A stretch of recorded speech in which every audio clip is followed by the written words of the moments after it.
Welcome back to 7th Grade Mustache. On today's episode, we'll be speaking about Too Far Gone. Before we get into that, today is a good day because we are live mano a mano once again in the O. That's right, y'all. I'm back in the O to get a live in-person recording with my man Duct Tape. So before we get into all the craziness that we're about to get into, I was in my archives at the crib, and I got these. Oh, wow. Tell the people what they are. Hey, it's Illuminati New World Order cards. What? I remember these. Hey, these pop up online. Like, people have pictures, but they don't know what they're from. Exactly. Holy go through them. Now go pick out some of the dope ones that are in there. What people don't understand is that these cards are Zandu. Manuel Noriega. One card is called Clone Arrangers, and it has like some clone human being floating in a flotation. Yes, that's the first one I saw. Criminal Overlord. People, like I said, they don't even know where these pictures come from. International Cocaine Smugglers. George Bush. Clone Avengers. I got that one. Rosicrucian. Look at this. Witch. WITCH, like it's an organization of like S.H.I.E.L.D. or something. George Bush. Dinosaur Park. Zandu. Fratricide. We got the clone sexy chick stepping out of a clone device. Oh, wow. These are mint condition. They got this shit. Counterspell. Look at this. Some like Santeria. Pulitzer Prize. Dude. Market manipulation. Got the balancing scales with a stack of money on one and a pyramid on the other one. No, the Pulitzer Prize is even better. It's like a medal with a typewriter on it. Like you've been to war in France or something. You got world hunger. Albino alligators. Exposed. That's some rando. Yeah, no, that's in the sewer. That's some shit from the sewer. Nationalization. Yeah, these are untouched. The corporate masters. These are untouched. Yeah, these are actually mint cards from the archives, dude. Like I went through my stuff and I had crazy shit in there, like Source magazines from like 95, High Times magazines from 95. Lowrider. Yep, Lowrider. Oh, these are dope. One of them I don't really get is this Talisman of Arimanes. What's Arimanes? Let me see this. There should be one in that deck right there.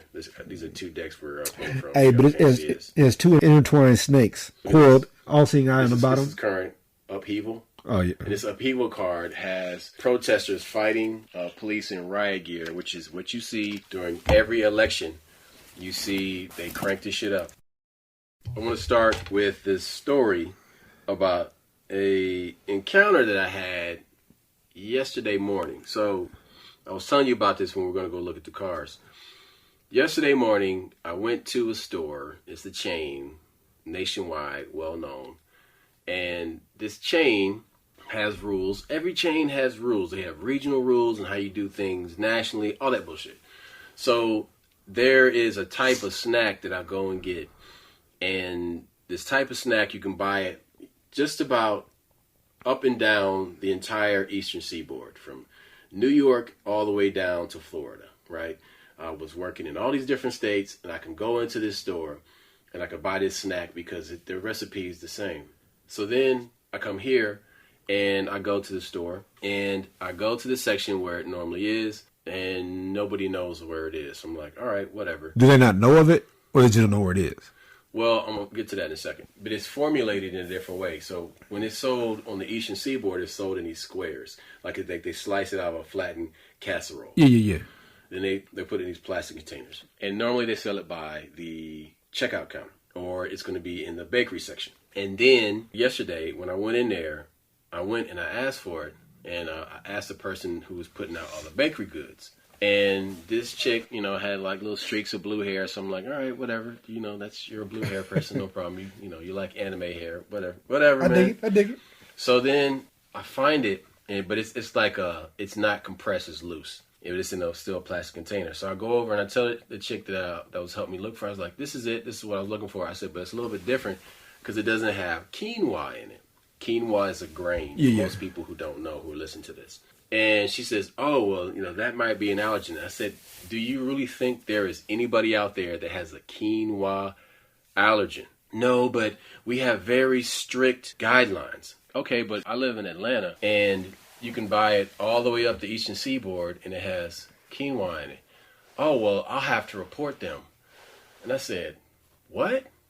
You're going to report them because they put quinoa in this dish Why would you do that? Well, we have very strict guidelines. And I'm like, baby, what's going on here? Why do you feel the need to go and report these people? Because you at the bottom of this food chain. So you got to understand, if this is sold through 20 different states, that means regional managers and dietitians have already signed off on this thing.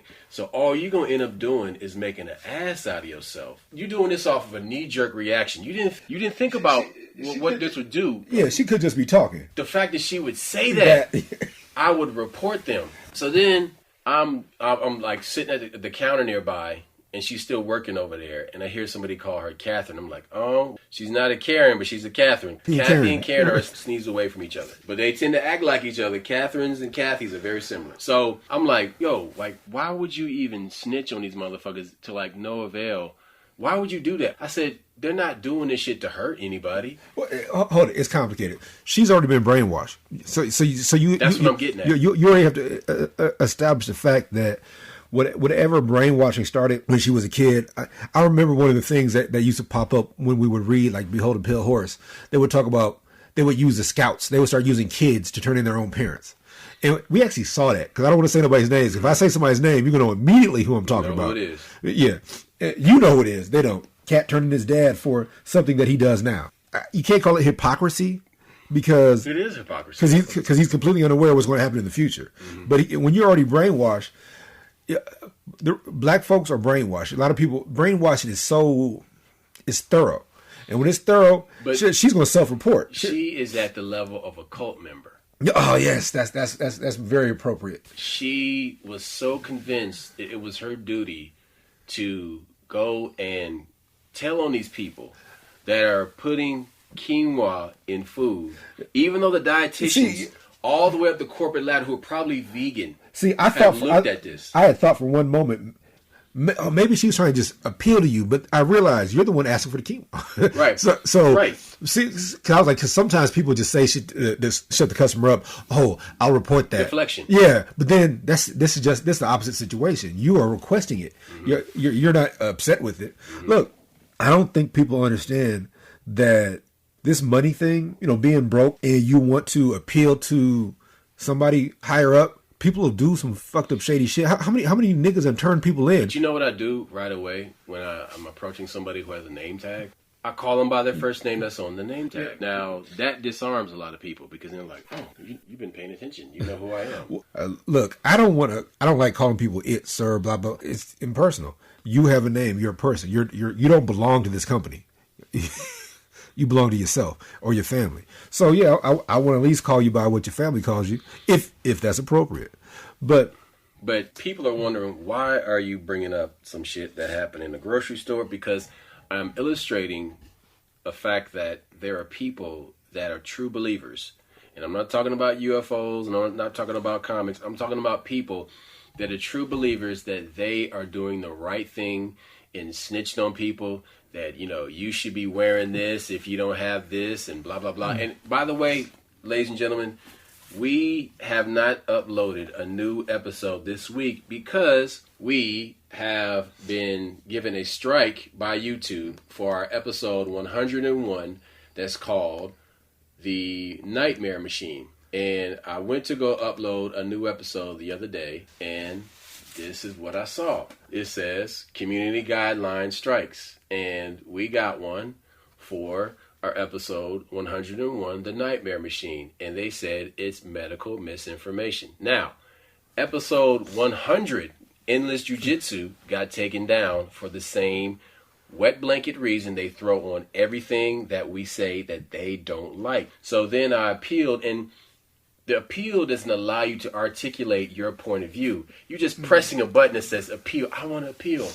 Can I? No. Dude, they just shoot it down. So there's this anomalous, monolithic wall that you can't penetrate unless you have somebody on the inside or you have a lot of money. Look, I've dealt with this on Facebook. We all know that a lot of your Facebook friends might not even be real people. You just accept like yada, yada, yada, whatever. But the bottom line is, somebody told me, like, there is somebody literally putting strikes against you. There's no way, because their AI ain't looking at everything you do. No. And so it's either one of your friends. Is it a real friend, somebody I actually know? I hope not. But most of the times it's one of these ambiguous people you accepted, and they're not real people. And that's what we're dealing with right now. Or worse, it's one of your exes, somebody you dated in third grade, still pissed, and they found out that you're trying to better yourself, that you're trying to create something. They'll do anything to stop it. But going back to what you're really saying, what you're saying is that, you remember Richard Pryor had a joke that a lot of niggas joined America? And look at him now. What he was saying is that you guys are trying so hard to appeal to the oppressor that you don't realize that you're the oppressed. And that's what's going on with this young lady. I'm hoping she's a young lady because she was a young chick, like in her late 20s. But see that to me, that's not young. She should be past the brainwashing stage. Mm-hmm. She should be entering the. This is the person that will do everything they're told because they believe in the system. And 4 years ago, we know exactly who these people were. Yeah, oh, no doubt. You know, they're the people who will call on you. You know, if you had a party in your backyard and you weren't supposed to have anybody in your backyard or anybody at your house. They're those people. I got people who were working in the Hollywood Hills at parties where a gang of fucking rich people were signing NDAs. They were freeballing. We ain't gonna say what it was they're supposed to wear. Those were Diddy parties. Did Diddy have masks on at his party? Of course not. Oh, he had masks, but the other kind. Right. Look, what you're saying is that the people that you look up to ain't going by the same rules. No. And it's been caught and proven. Yep. Rules for thee, not for me. So Sir Thomas More was born in the 15th century. And he passed away July 6, 1535. And he was made a saint by the Catholic Church. He began as an English lawyer, a social philosopher, an author, statesman, and a noted Renaissance humanist, which is really interesting considering the shit that he's into. Oxymoron. He was also a counselor to Henry VIII and Lord Chancellor from October 1529 to May 16th, 1532. He also wrote a book called Utopia. And this book was published in 1518. And it tells of a slave society that has no rights, cannot own property, and is beholden to the government. Does that sound familiar? Of course it does. That is the future that they are pushing everybody towards. But for this to work, you have to have true believers. You have to have people who are willing to snitch on anyone to gain status. And many of these people are driven by status or ideology. Or lack thereof status. Because sometimes they want to tear you down. But sometimes some people just feel that we all should be together in this miserable place. Like whenever you talk about socialism and all these kids think that socialism, that's the way to go. That's because you want somebody to take care of you. And here's the crazy part. Like I said, I told you this years ago, I had this talk with my daughter. Well, if you don't trust the government, well, who makes the decisions during socialism? The government. So you think more government is going to... What it is people don't want to be responsible for their own actions. Now, you let a few people through with these reality shows and these influencers. They'll get 100 million here and there. But most of the people, they're not getting anything. Except the satisfaction of fucking somebody over. That's terrible. You shouldn't be happy about that. So, this book basically laid out a blueprint for the Jesuits to go and apply this in countries that were being conquered by the crown and the monarchy, and then the religion would come in as this benevolent force, but they wanted to bring about a prototype for what was described in this book. And you saw that in certain Latin American countries. You actually saw that in Paraguay. And in Paraguay, that prototype for communism was used from 1609 to 1759 by the Jesuits when they went to Paraguay. And they would utilize this indigenous population, create a workforce they could mobilize, and then they actually made profits off of the goods and services provided by these indigenous people, but they saw none of the profits. And the same thing happens in communist and socialist societies where everybody below the line gets nothing. I think that's another thing. When you hear colonialism, I think you just think of imperialism and just somebody taking over. But I think when you deal with colonialism, it's like when you set that whole society up just to benefit your society. So you literally got people working to no end, to no avail. And then your society becomes essentially God. You kill off their religion, or you alter it, then you become the God factor. And now they're working, toiling for the rest of their lives, only to what?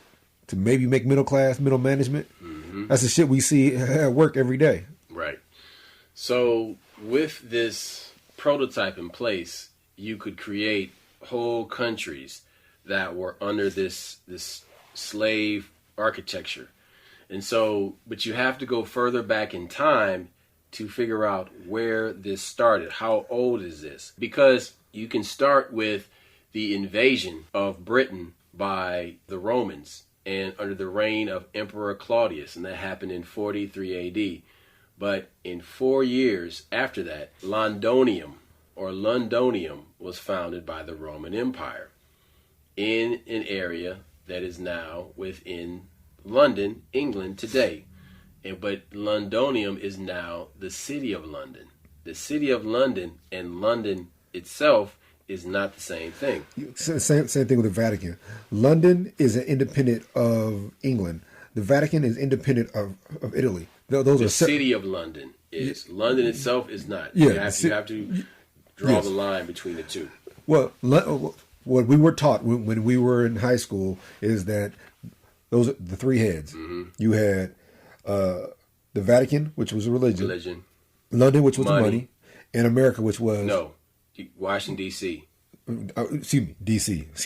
D.C., which because was the military political power. No, it was a military arm. Yeah, and so more political power, but yeah, military too. That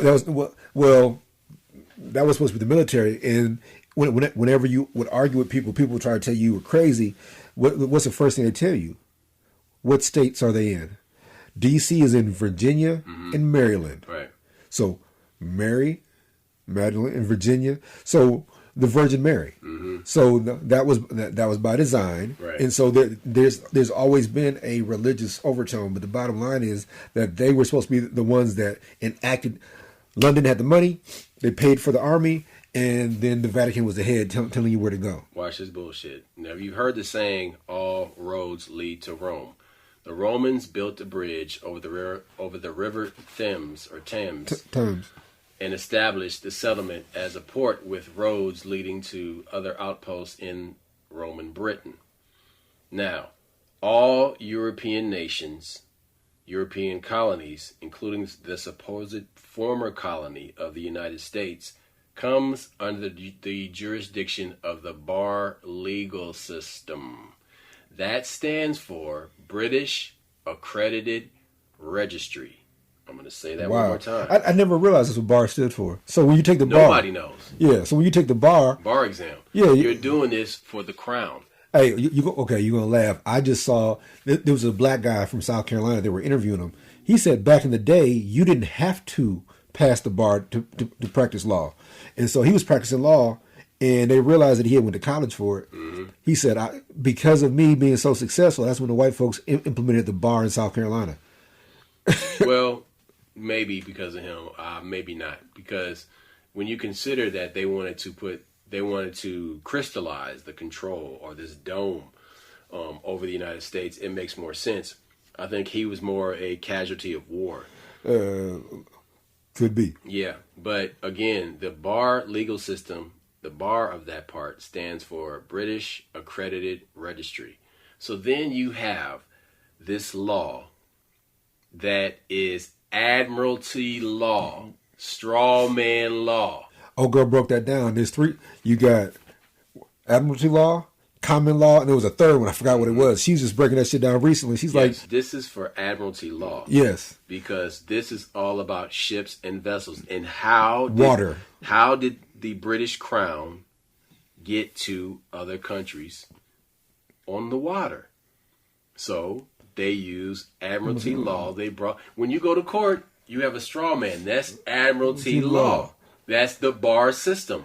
This is the British monarchy, and they keep telling you. But all the terms they use are sea terms. Right. What a bank? A bank is the side of a river. Right. All that stuff. But they say that it was after the Civil War in the United States in the 1850s.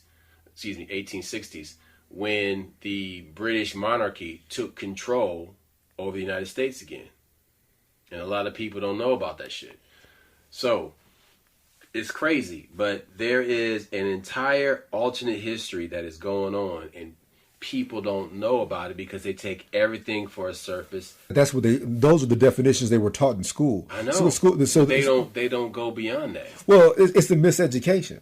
And so, it's like this chick at the store. She swears that she is G.I. Jane. She's doing the best. Right thing. She's doing the Lord's work. Flight of the world, Craig. She's doing the Lord's work. Of the world, Craig. But you're laughing, but we know it's true that the road to hell is paved with good intention. Yep. People think that they're doing the right thing, and they'll hang themselves on that cross, and then when they find out, like. But watch this though. Her coworkers are on her team. So then we think but here's the thing though. There's this collective, mentality that these people have at work. So then I'm the outsider. So then, if I come in and I present this idea that how she has a flawed view of things, most people are going to side with her, be like, "Oh, don't worry, don't let the bad man say the bad things to make you feel bad." How do you feel? Well, okay, that's deep. So first things first. The way they manipulate people now is with can I say medicine? Mm-hmm. Okay, with the medical, they hit you with, okay, this is healthy, this is not healthy. They hit you with, don't you want your kids to run faster or be taller? So you're sitting there and you don't want to do, like, man, damn. Yeah, that's unhealthy. Somebody might be allergic. But that's why they have the little warning on the side. Hey, this contains peanuts. Hey, this contains this. And when did quinoa become such a huge allergen? But what I don't understand. She didn't even look up to see if it was. She was just like, I'm going to report. I'm like, bitch, clearly it's not, because these nutritionists within the company that's owned by a billionaire. Somewhere. Billionaires. No. Yeah. This is owned by Bezos. Yeah. I dig it. So, of course, he's going to be on top of his shit. He's going to have people who are on top of their shit all the way down the line because they want to keep their job. And they're going to make sure they don't get a lawsuit. They don't want to be sued. Right. This is a sue-happy society. Look, like I said, she thought she was doing the Lord's work. She thought she was, protecting somebody. But the thing, in fact, not the Lord you think. But yeah. Baal. But, Valencia. But she's a ball hog. But it's the reason it's frustrating is because this country and this society was founded on people that took chances. And when you take calculated chances, you find out you're allergic, then you change your diet. When people talk about NPCs, I know this reference comes from video games, and we talked about how there's people who do not have cognitive conversations inside their consciousness. They don't have an inner voice. Yeah, no. Right. We talked about this. They don't dialogue with themselves. There's a percentage of the population. I'm leaning towards that person is one of those people. But we're up against people like that if you are a shitty game player. If you are a shitty game player, you're a placeholder, and you can't make it off the board, and you're playing Mario, and like a turtle killed you. One of those turtles that you stomped on and it bounced and it came back and hit you.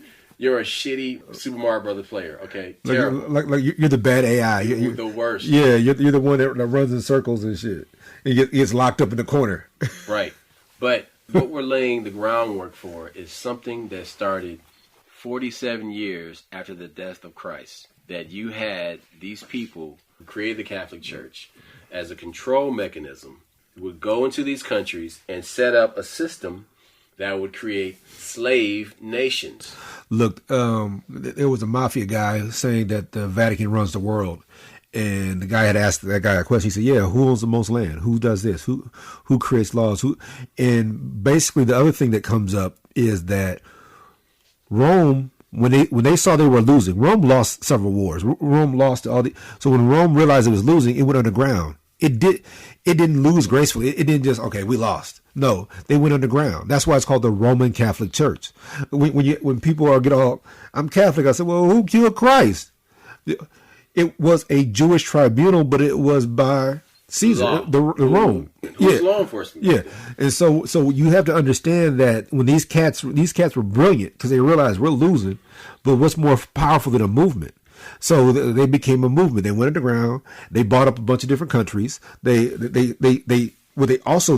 warehoused all the information they could. We all hear those rumors of there's miles and miles. Burned down the Alexandria library, but they kept the information. See, that's they didn't say walk in there like burn all this shit down. Now like let me get some of these. They burnt the building, but they kept the data. They got all the scrolls and they put them on a ship and took them back to Italy. And so. Even we had this again. We have so many podcasts going back. I remember talking about there were book burnings in America. Mm-hmm. When you talk about when you ask, well, what Native American books are out there? Well, Native Americans didn't have books. They didn't write. Yes, they did. Who told you that? Exactly, because you've been brainwashed to think that and niggas run around. They live in teepees. They don't have nothing to write on. No, and there were the only they ain't got no pencils. The only things that survived were those codexes. There are some codexes that survived, but there were book burnings. You look it up.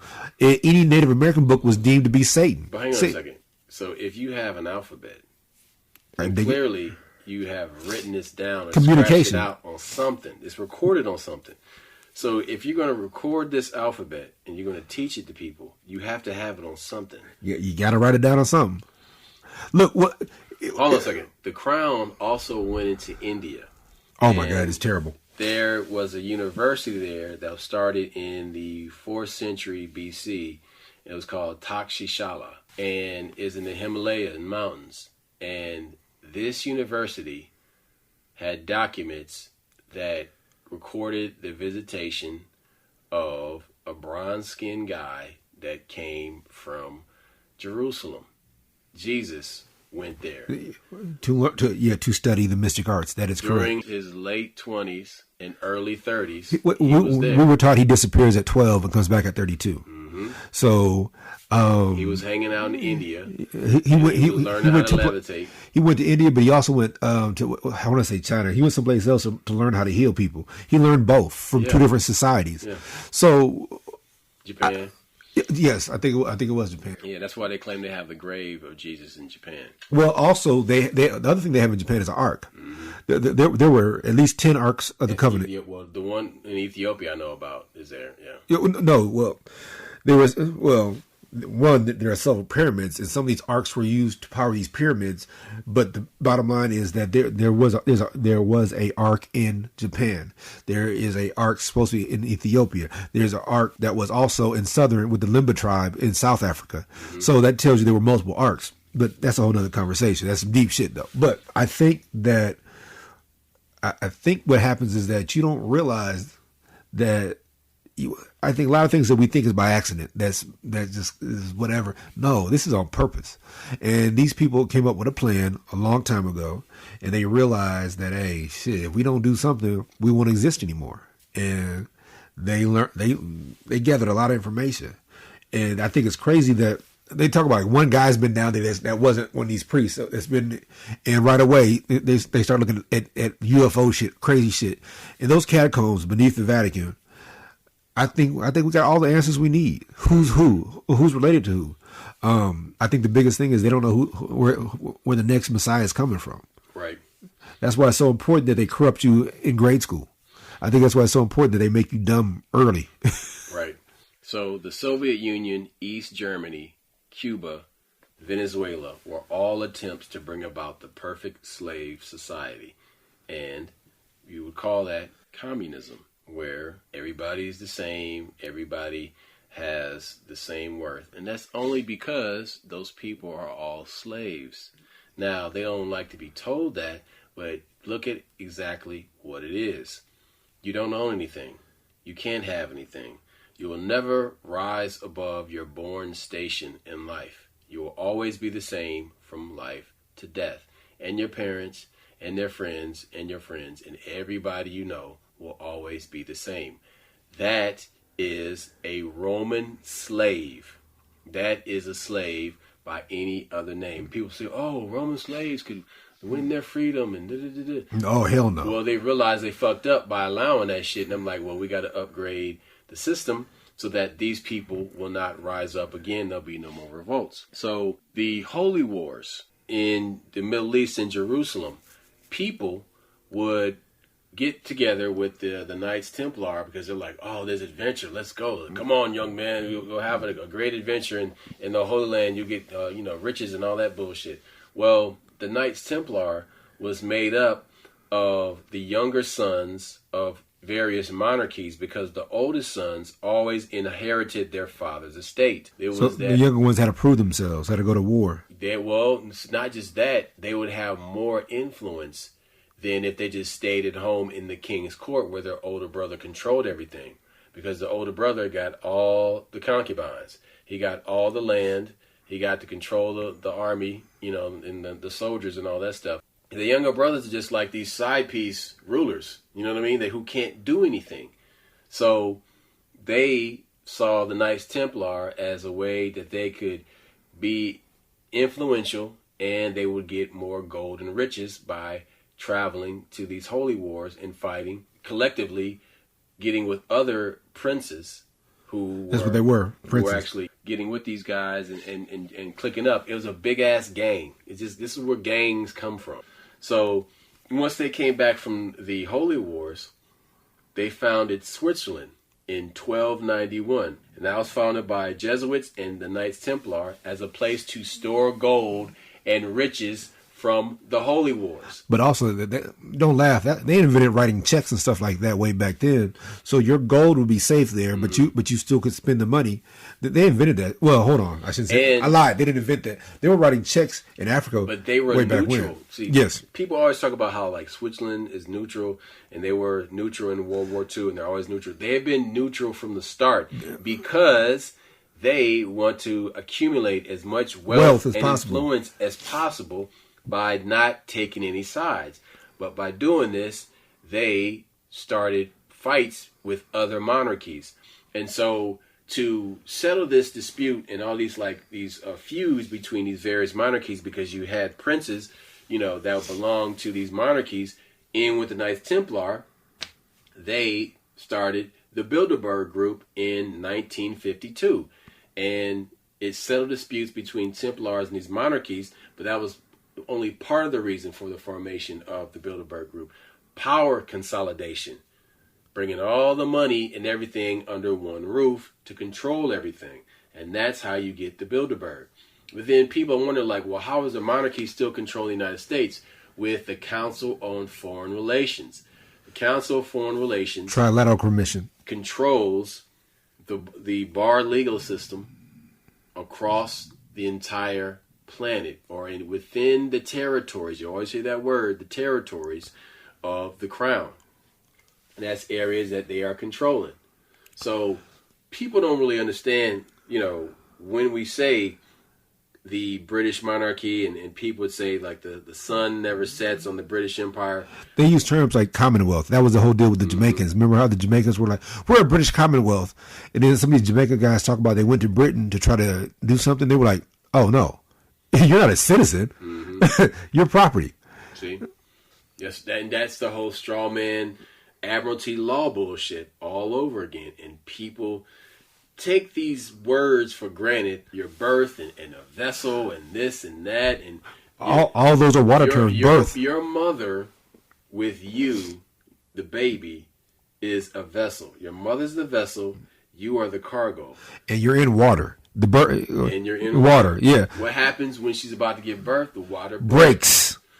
And then, as soon as you're born, that vessel docks. That vessel docks. It sounds crazy, and so that's why they hit you with that birth certificate. You don't need a birth certificate. You don't. But we're brainwashed to think.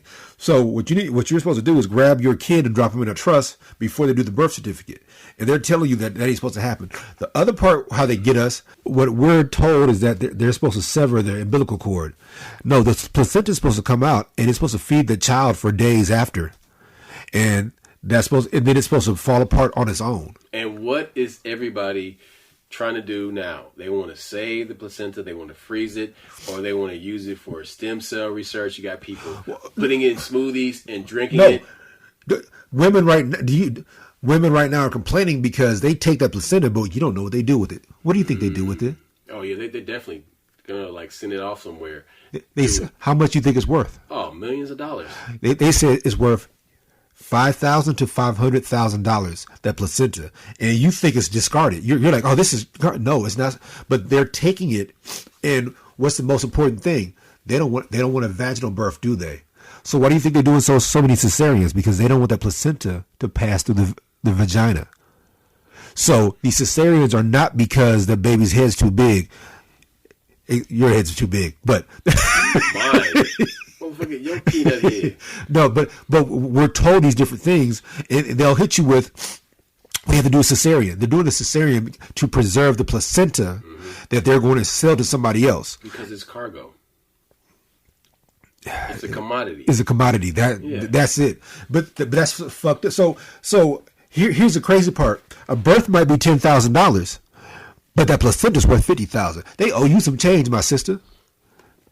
Dude, the whole thing about cargo and it's too much for people to take because they are so invested. It's offensive. They are true believers, and they don't want to wake up out of the nightmare that is being cranked and on full, and it doesn't turn off. But it's funny. Like you have a conversation with a guy, and it'll be something like, "Well, what kind of suit do you wear?" And I'm like, "Oh, well, I buy these suits. I like these suits." Well, I like Savile Row, or I like this and that, or Tom Ford and this, and I'm like, well, it's about a brand, yeah. Yeah, but all you're doing is telling me what type of toga that you're wearing for these Romans, and it's all part of this system. Well, I practice law. Okay, so you passed the bar? Yeah, I passed the bar.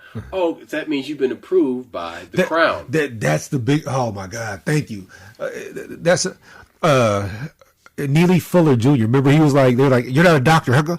He said, why do I need a white man to certify that I know how to talk about black folks? I need your certifications. Mm-hmm. He said that's part of your brainwashing. Mm-hmm. And until you understand that's part of your brainwashing, then you're scurrying around. I need you to tell me about black folks. Mm-hmm. I need you to tell me about Arawak Native Americans who were here before.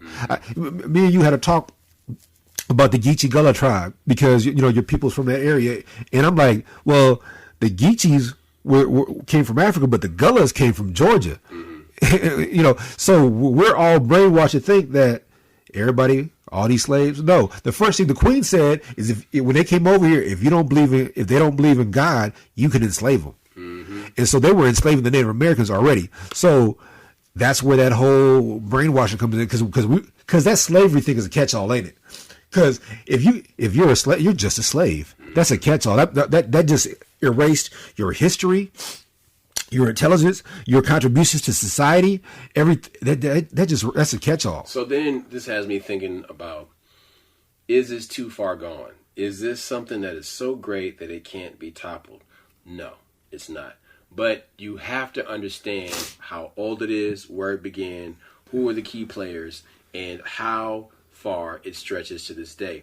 But it's so crazy because when you look at everything around you, the tentacles of control touch everything. But not lightly either. But see, then you have this whole Agenda 21, Agenda 23 thing where they want to take away private property. And that points right back to this Thomas More thing where he wants to put everybody in this utopia where you're on drugs and you're taking these pills and you don't own anything and everything is great. So then you have the World Economic Forum and you have this motherfucker who's dressed like Cobra Commander, Klaus Schwab, talking about you will own nothing and be happy. So you won't even own your clothes. This is insane. But this is all being done to make you a slave. And people think that's some type of like extreme analogy. It is not. It is not. All they do is they dress it up in a bunch of lies and fancy words and make you pay attention to bullshit like TikTok and Instagram and make you think these people are influencing anything of value, they are not. Roscoe, are you tired of people arguing over TikTok being free speech? I'm tired of motherfuckers arguing over Drake and Kendrick Lamar. Hold it. I disagree. It was entertainment. I get it. But here's my issue. It's just entertainment. I can separate my realities. Yeah, but one of the guys is deep into occult shit because he has owls all over his imagery. I think they might both be into it, but that's another conversation for another day. Right. So then why is anybody paying attention to these clowns? Because that's all they are. They're out there, the court jester out there to appease the king. Okay, the reason people paid attention is because they're used to hearing them and they think these guys are dope. No, I wasn't going. I'm an old hip hop head. I thought Drake needed his ass kicked. It's entertaining, but the fact of the matter is that's just entertainment. You know, when we were kids, that's the problem though. Everybody cannot delineate between the two. Yes, entertainment and actual. Hold it. You know where I'm going with this. When we were kids, God damn it, whose wife was it? She was the one that started fucking with the cartoons. I want to say Tipper Gore. I think Al Gore's wife started fucking with the cartoons. It didn't happen here in Omaha, but it was really bad on the East Coast, where like you could Voltron was gone. They had the reason He-Man had a thing at the end. The reason G.I. Joe always had those lessons at the end was because of her and shit like that. Which was cool because I loved them cartoons, but. Well, it's actually useful shit. Oh man, hell! I learned that if I see a power line now, nigga, don't walk over there. I learned how to tread water. Yeah, I learned how to watching G.I. Joe. So, but the issue was that cartoons were too violent, and that's why if you notice there was a period when Bugs Bunny disappeared. Like you only could see the old stuff. They couldn't make new stuff because they said that was too violent. Now, me and you both know if I drop an anvil on your head, nigga, you ain't gonna make it. No. But it's beyond concussion. But there are people out there that can't distinguish between the two or can't delineate, and that's why the problem with entertainment being such a big factor in our world is that people can't delineate between the two. I want to be famous. I want to be this. I want to be on a reality show. Reality shows ain't reality. No, it's all a setup. It's all entertainment, and so when they sit here and offer that little nugget they hold in front of you and you chase after that carrot or whatever it is, you're distracted. So then, while you're doing that, your whole life is falling apart. Your family ain't eating. So then I'm thinking about the messages that will be useful to future freedom fighters. Where will that come from? Will it come through entertainment? Because all these messages are managed. As soon as there's a new outlet that is created, they find a way to rush and control that. The internet got away from them for a little while, and people were just putting out all kind of crazy shit. Where's the political hip hop? Because you got to remember, see, me and you grew up on KRS-One. You know that motherfucker told me you must learn at Cable Line. I learned the name of Africa from him. Mm-hmm. So there was a real thing out there. That 90s hip hop, that 91, 92, 93, that whooped their ass. Yep.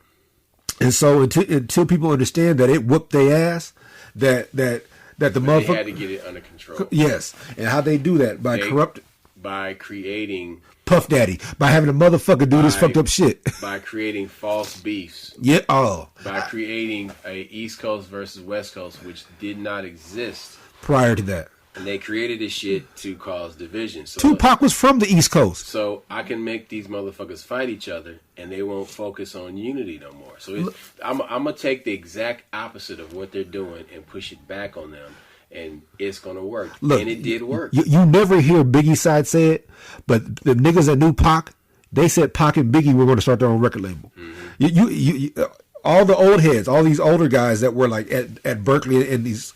They said Pac and Biggie knew each other. That they were going to venture out on their own. Right. Why was everybody paying attention to these guys? Because there were no more civil rights leaders. They had killed all the powerful ones, and all the weak, runner-ups. They just found a way to just grease their palms, and give them a bunch of money. They gave them government jobs. Because who do we have in the 80s? Jesse Jackson. Okay. So. Look, and then after Jesse Jackson, who was there? Al Sharpton was trying to be somebody. Al Sharpton, Jesse Jackson, same period of time, same people. Because when on that hot mic they got caught talking shit about Obama about cutting his nuts off, you saw who the fuck they really were. Look, I might not be the biggest Obama fan, but that was some fucked up shit right there. Yeah, it was fucked up. Because since you couldn't do it, you couldn't be successful, you ain't happy for him. He's from he's from your own town. He is the pinnacle of what you guys try to do. What they try to do. Now, for black people who were trying to play within the system, he was the dream manifested. Look. Okay. Now listen, when he won, dude, there were grown people my father's age.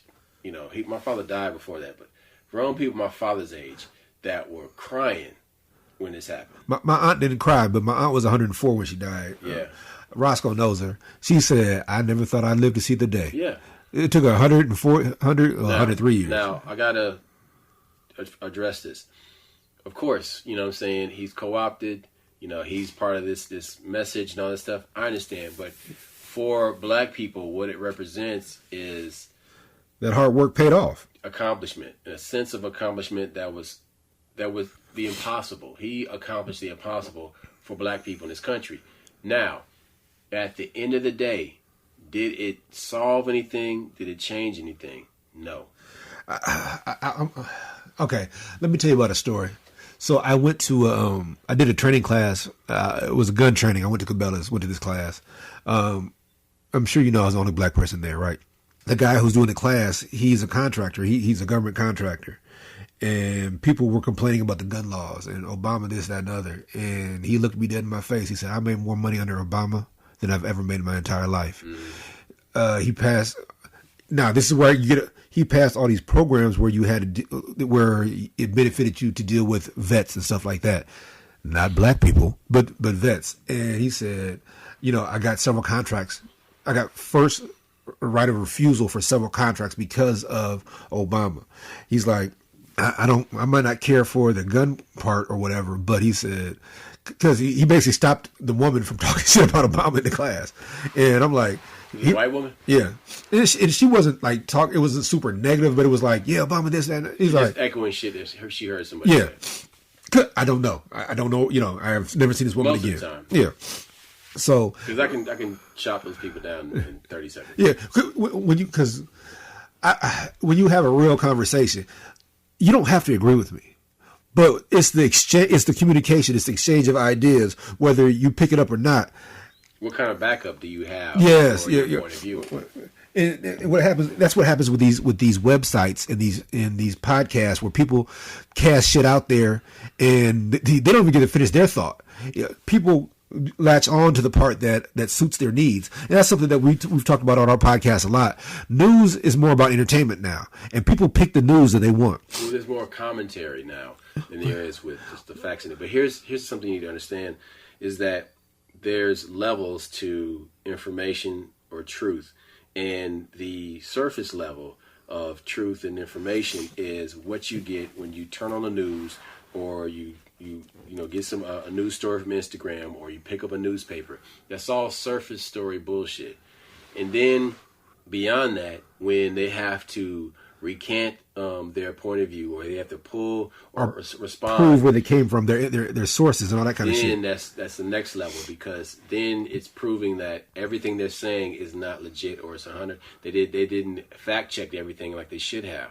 So then that goes counter to their narrative. Now, you will get an apology from the editor, but it's going to be on page 6. It's not going to be on the first page.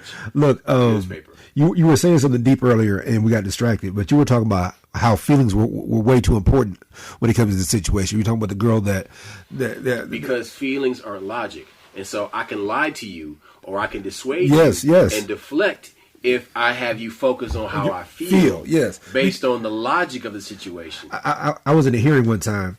And instead of logic, yeah, I was in a hearing, and when I say hearing, I was a labor leader at my job, and this guy, he said, "Well, how do you?" Well, I feel that she this. I said, I object. So why? I don't want to hear about your feelings. You're asking a question. You need to ask a direct question. And this is the guy that's running it. So he paused because That's how we start now. We start with our feelings and not start with our knowledge, our understanding, or what's really there. And sometimes our perception can be off too. Like, let's not front. Perception is reality. But when you verbalize that I'm on the feeling level. Then that is inefficient. We got to strike that from the record because it's not permissible. You can't use it. Yeah, I can't feel what you're feeling. Mm-hmm. But this is how the civil rights for black people gets watered down and gets used by everybody else. Because do you feel there's racism in America? No, I know there's racism in America. Mm-hmm. That is a loaded question. Yeah. Because if I'm addressing my feelings, then that's not reality. I don't feel anything. I know there's racism in America. I know racism is here, here, and here. I know that if I apply for this job, you see it every day. Like, it took us years for you to get black coaches and black owners in the NFL, and it's still, they'll get denied because you're buying a franchise, that kind of stuff. So when you sit here and you ask, do you feel like, no? Ask me straight up, is there racism in America? And or the question you should be asking, have I experienced it? So I used to know this Jewish cat, and one time he said to me, we're in a post-racial America. And I'm like, where are you getting that from? You didn't think that up yourself. You heard somebody say that, and then you thought it would be cool to hear yourself saying that to another person. 2 years later, the George Floyd thing happens. So what happened to the whole post-racial thing you were saying? Oh, blah, blah, blah. Yeah, shut the fuck up with that stupid shit, man, because it still exists. Look, I think there was a point where there were enough laws, stuff in place, especially with those laws from the 1800s. I think that we made a bunch of progress early on. When white folks saw niggas doing too well, they were like, oh, wait a minute. So let me get this straight. So you went from 100 years ago, 1920s. Yeah, no, I'm talking about 150 years ago. I'm talking about the fact that when you look at it, so you had 90. I'm talking about before that. I'm talking about after slavery, where they had Reconstruction, and those laws benefited us, and you start seeing these black towns pop up. You start seeing black schools, all this black stuff, and 5 years before, it was illegal to teach a nigga to read. 95% couldn't read. Then all of a sudden, you got 50-40% literacy rate coming on strong. Right. I forget our boy's name, but he was. Please forgive me. I'll look his name up in a minute. He was the one that started the school. He was educating, I think it was Kentucky. He's educated all these people in Kentucky, all these black folks, and the Klan shows up at his school to lynch him, right? They end up donating money to his school. Now that's a bad nigga to get the Klan to donate to their school. And so they were interviewing him like before he died, and they brought that up. He said, "That's not the most important thing I did. Don't bring it up." So that's the kind of integrity of the people that we were breeding. I think that we want life to be easy, and we want it to be easier for our children. But our parents didn't sugarcoat shit. We're sugarcoating shit. I made some mistakes with my children, and I think that the first you hear these women say this a lot because a lot of women are single moms. I don't spank my kid. I don't want to do what my parents did, and I'm like, I said, well, how do you know what you're gonna do before you meet the nigga? I said, you're deciding on how to discipline or do something. Like I got one daughter. I can tell her what to do, and I'm disappointed in you because these people grow up in a disciplinarian household. And they want to rage against the machine so much they're like, I'm never going to subject my children to the same thing that I went through. Even though that was actually good for you. What made you the powerful individual you are? And don't get me wrong, abuse and discipline ain't the same thing. And I'm sure there's some shit that got that close a couple times or whatever. But the fact of the matter is that you want to live in a world without problems. These people that want socialism are the people that know that didn't raise their kids well. The people that want all this even shit, they're the ones who don't trust their kids to be adults. They don't trust their siblings or whoever. Look, what we're talking about is how the government manipulates us, and we don't realize that we're being manipulated by the government. Then you're on your own in a private company, and all of a sudden, like, I don't want you to eat quinoa, you might fart. You're regulating things that shouldn't be regulated on a government level. Some of these things should be regulated on a personal level. And it's really hard to make people understand that they've been brainwashed. And once they realize it, they get scared because they don't know who to trust. you got to trust yourself. There's the ego also, because then you have people who don't want to admit when they're wrong. Oh, yeah. And Don't that's leave that out. a huge problem. But the problem is that you have people who will do real time in penitentiary because somebody lied. And you have people who were locked away for 30 plus years. Yes. Lost 50% of their life because somebody lied. You had Emmett Till who died because a white woman lied. And she recently admitted that shit. Deathbed. That's why everybody was like, how come you ain't throw that bitch in jail for, I don't care if it's 5 days. Right. How come you ain't punish her? Right. And don't give me that it was a different time. Justice is justice. Now, I get it. He's a little black boy, and he didn't touch that girl. But but the thing, what made people, the reason that Klan killed him is because he wasn't afraid of them. That little nigga came from Chicago. He wasn't scared of them. And that tells you the first terrorist organization in this country was the Klan. Mm-hmm. And that's how they operated. So they took them off the terrorist list.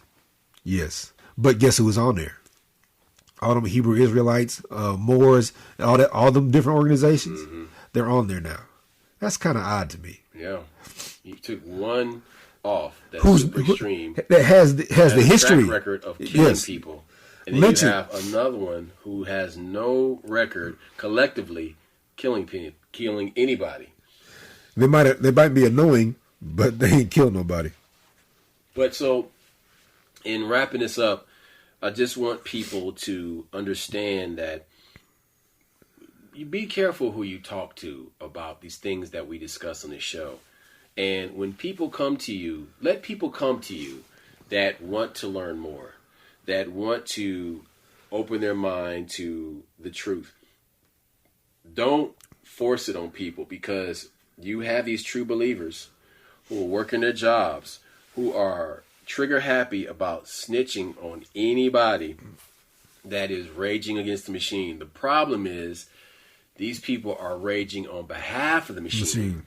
When 20 years ago they were raging against the machine, which is so insane now, because now you have all these supposed counterculture people that, were willing to sell people out for status, because at the end of the day it's all about status and them getting their special place, at the master's feet so they can warm his feet. It's just despicable. One time I was talking to my boss, and I called somebody a house Negro. He said, "Can I say that?" Well, you can say Negro, you ain't saying nigga, so yeah. But the house nigga, dude, a white person calling you a house Negro, I would knock that motherfucking jaw off. I was talking about a white person. I was talking about a black person. I'm just saying, like, imagine a white dude calling a black person a house nigga. Oh man, that would just boy. That's grounds for decapitation right there. Like, I'm talking about like Qatar, Dubai level decapitation. I just saw a video where this black dude was he was hunting predators. These predators on his own, right? And he didn't realize that this guy was a former cop. So the guy shows up. He's there for a little boy. He's like, "Who you here for?" He said, "Who you, Paul?" "Paul, for real, you Paul?" And he said, my real name ain't Paul." So, but once the guy's a former cop. The pedophile? Yes, the pedophile is a former cop. Oh. The black guy was on Grindr pretending to be a 15-year-old. Mm-hmm. So the guy shows up, and when he couldn't scare the black dude off, he started using the N-word, nigger, and he's like, "I don't care about that." That's their, in case of emergency, break glass, pull the nigger card. Yes. Like y'all said we pull a black card. Yes. It's just like a piece of glass with the word nigger. Yeah, he broke the glass and his nigger card didn't work, and he drove off in his truck. Oh, they arrested him. They got his ass. But no, he only got 3 years though. But whatever. It's what it is. Imagine if that same undercover agent was using AI to de-age himself. And then he shows up, he's like 30 years old. Like, what the fuck happened to you? Don't you still want me? No, that's the whole problem. Look, puberty just drives you guys crazy. Oh my God. Look, evil comes in many forms. I think that, and apparently since the first century in 47 AD, they have established their dominion on the earth. Yes. by growing from there and creating slave states as far and as wide as they can. And many people that you know are willing participants to be a slave in that society. Rome went underground when it saw it was losing. It's like, look, we'll take our wealth, we'll take our knowledge, but it's still around. Yeah, no, that's it. Yeah. No, there's nothing. There it is. To this day, it's the empire behind everybody. So cool. That's all I got. We out. Peace. You'll holler back.